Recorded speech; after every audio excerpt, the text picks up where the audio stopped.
Hi, my talk today is about uh, love, about unconditional love. When you love somebody, you would do anything for that person. And there's more than one types of love. There's a love of a woman for her husband. There's a love of a friend for a friend. And there's also a love because of something. Well, it's not right to love somebody for what they have. It's not right to love someone because of their money, their expensive cars, or their expensive house, or their intelligence, or whatever. When you love someone, you should love them because for who they are. God tells us in the Bible that if we say that we love our brother, or if you love your sister or your neighbor, it's the other way around. God says if you say that you love him that you don't see every day, and you hate your brother that you don't see every day, is a liar. That you are a liar. And it only makes sense. How could you say you love God that you don't see, but you don't love your neighbor that you see every day? So I agree with that concept. So when Jesus was on earth, he had unconditional love. He taught us to love one another as he has loved us. And having unconditional love, we love no matter what. We love others for who they are. You know, in today's society, it's kind of hard sometimes to love others because of the way people are. You know, you love them and you see them and you love them, but they are totally different, you know.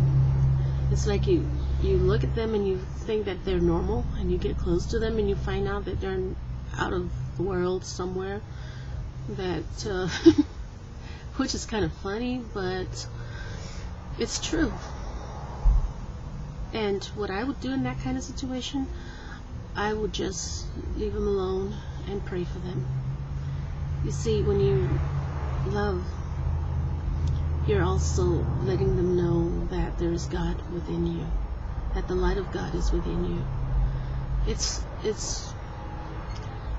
a wonderful thing when we have love in our hearts for others. Love can conquer anything, and love will prevent us from falling into mischiefs and falling into sin. For example, if a parent loves their child, that child will always go home happily. Wherever that child goes, that child's mind will always belong to their home and their parents, because that child's parents love them, and that child knows that he or she can be safe and comfortable in the arms of her or his parents. So it's important that we widen our circle of compassion, that we show love by the things that we do for other people. Well, being homeless is a different thing. You know, when you help someone who's homeless, I think you're making them more homeless by giving them money. But I feel that if they're hungry, you should give them food if you can help. But if you give them money, then you are contributing to their being homeless even more. And so my counsel to you today is that you love no matter what you do. Do it with love. Do it with love. And that love will reciprocate. It will come back to you in many, many ways. And God is looking down. Always know that He sees everything that we do. He sees our hearts and the intentions of our hearts. And He will reward us for all our good works.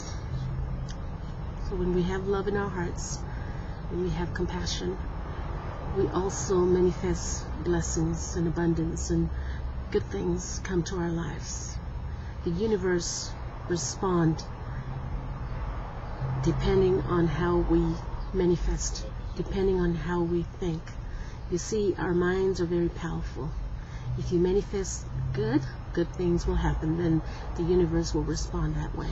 If you manifest negativity, then negative things will happen. So I counsel you, my fellow men, or should I say my fellow beings, my friends, my brothers and sisters, because we're all God's creation. I counsel you to love one another and to forgive one another. And when you do that, your whole life will be at ease, and that you will be happy for the rest of your life. God bless you. God loves you more than you'll ever know, and I love you too. Look out for my next video.